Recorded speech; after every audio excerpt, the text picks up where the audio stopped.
Bonsoir à toutes et à tous, merci de nous rejoindre sur votre Zoom sur l'actualité du jour. Le rendez-vous qui revient sur les principales informations qui font l'actualité.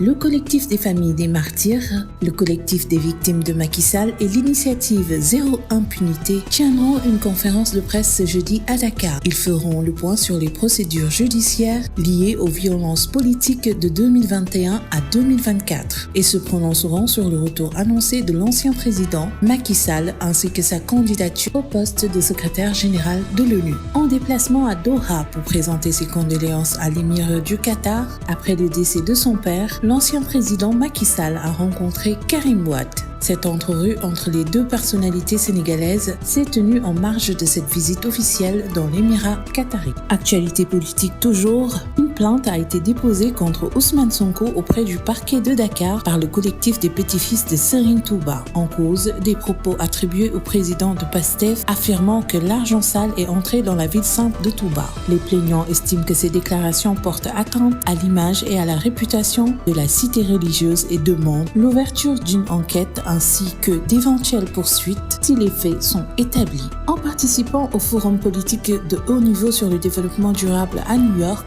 le ministre de l'Hydraulique et de l'Assainissement Dr Cheikh Tidiane Dièye a réaffirmé l'engagement du Sénégal en faveur des objectifs de développement durable. Il a mis en avant les priorités de la vision Sénégal 2050 en matière d'accès à l'eau potable, d'assainissement et d'adaptation au changement climatique, tout en appelant à un renforcement de la coopération internationale dans ces domaines.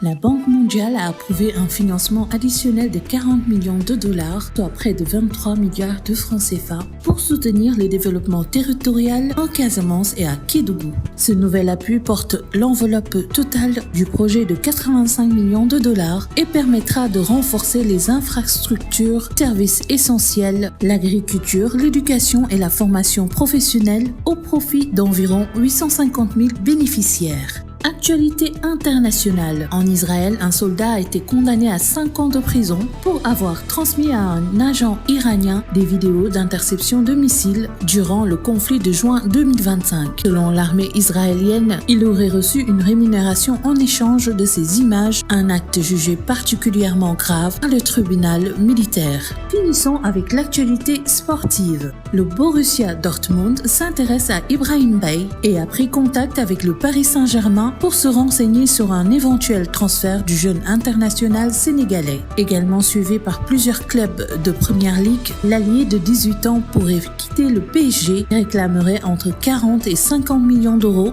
pour le laisser partir. Ainsi prend fin notre revue de presse. Merci pour votre fidélité. Continuez à nous suivre pour être au cœur de l'information. Prenez soin de vous.